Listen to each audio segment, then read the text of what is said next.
कियारा अपने mummy papa की इकलौती संतान थी। बचपन से ही उसे किसी चीज की कोई कमी नहीं थी। उसे बड़े ही लाड प्यार और नाजों से पाला गया था, जिस कारण वो जरा बिगड़ैल भी थी। Ramu, where are you? Oh God, this bloody servant, आज इसे काम से निकालना ही पड़ेगा। कियारा गुस्से में सीधे अपने बेड से उठकर अपने नौकर के पास जाती है और उसे भला बुरा कहना शुरू कर देती है।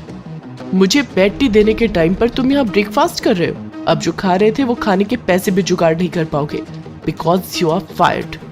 ये सब क्या बर्ताव है कियारा? रामू काका से आज तक मैंने ऊंची आवाज में बात नहीं की और तुम उनकी इंसल्ट कर रही हो। ये कौन सी तहजीब है बात करने की? आपको पता नहीं है पापा इसने क्या गलती की है? सब सुना मैंने। ये सब मेरी छूट और लाड़ प्यार का ही नतीजा है। आखिरी गलती मानकर तुम्हें माफ कर रहा हूँ। ऐसा कुछ दोबारा हुआ तो रिजल्ट अच्छा नहीं होगा कियारा। सॉरी बोलो रामू काका को। सॉरी। कियारा तैयार होकर अपने पापा के ऑफिस जाती है और उसी वक्त उसे गार्ड रोकता हुआ कहता है, मैम सॉरी, आप ऐसे अंदर नहीं जा सकती। आपको थंब इम्प्रेशन देना होगा। विदाउट एंट्री किसी को भी अंदर जाना अलाउड नहीं है। ओह, तो अब तुम मुझे बताओगे। Do you have any idea मैं इस कंपनी के ओनर की बेटी हूँ? पर सर ऑफिस में आते हैं तो वो भी बिना थंब इम्प्रेशन की एंट्री नहीं करते। अरे यार, तुम लोगों की मैं मुंह भी नहीं लगती। अभी तुम्हें पापा से कहकर काम से निकलवाती हो। कियारा और गार्ड की बहस बहुत बढ़ जाती है। ऑफिस के सभी एम्प्लॉय वहीं पहुंच जाते हैं। ये सब देखकर गौरव के सब्र का बांध टूट जाता है और वो कियारा के घमंड को तोड़ने की ठान लेता है। इसके पहले कि कियारा कुछ सोच पाती, गौरव उसकी शादी उसके ऑफिस के गार्ड के बेटे से तय करवा देते हैं। मैं ये शादी नहीं करूंगी पापा। ओके, कोई बात नहीं, मत करो। अगर तुम ये शादी नहीं करोगी तो मेरी प्रॉपर्टी की एक फूटी कौड़ी भी तुम्हें नहीं मिलेगी। प्रॉपर्टी की बात सुनते ही कियारा चुप हो जाती है और शादी के लिए तैयार हो जाती है। शादी करके कियारा ऋषभ की पत्नी बनकर उसके घर आ जाती है। दरवाजे पर, आइए भाभी, हमारे छोटे से महल में आपका स्वागत है। इतना छोटा घर, दरवाजे से एक नजर देखो और घर खत्म हो जाता है। इससे बड़ा तो मेरा बाथरूम है, इसे तुम महल कहती हो? कियारा अंदर जाती है। 2 कदम पर एक कमरा था और बस वही एक कमरा था। मुझे वॉशरूम यूज करना है प्रीति। हाँ भाभी, इस लकड़ी के पटरे को सरका कर इसके पीछे चले जाइए। व्हाट? ये इस लकड़ी के पार्टीशन को तुम टॉयलेट कहती हो? हम तो इसी का इस्तेमाल करते हैं भाभी, वरना पीछे झाड़ियों में। कोई और चारा न होने के कारण कियारा लकड़ी के पार्टीशन के पीछे ही जाकर टॉयलेट यूज करती है। मम्मी जी, वो सोना कहाँ है? I am feeling tired. आहा भाभी बेताबी, सुहागरात जो है।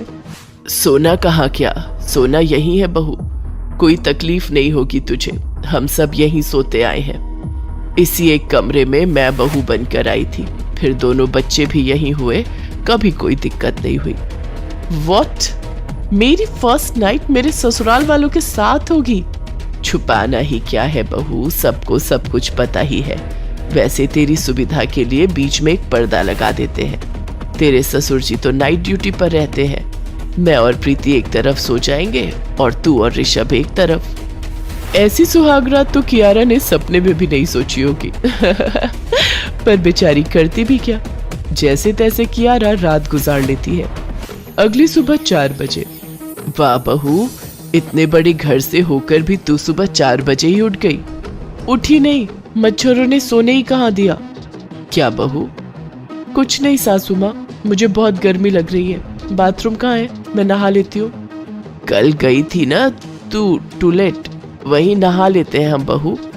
ओह गॉड, कहाँ फंस गई मैं। इसी एक कमरे में ये लोग नहाते भी हैं और टॉयलेट भी जाते हैं और वहीं सोते भी हैं। बट मम्मी जी, नहाते वक्त अगर कोई आ गया तो?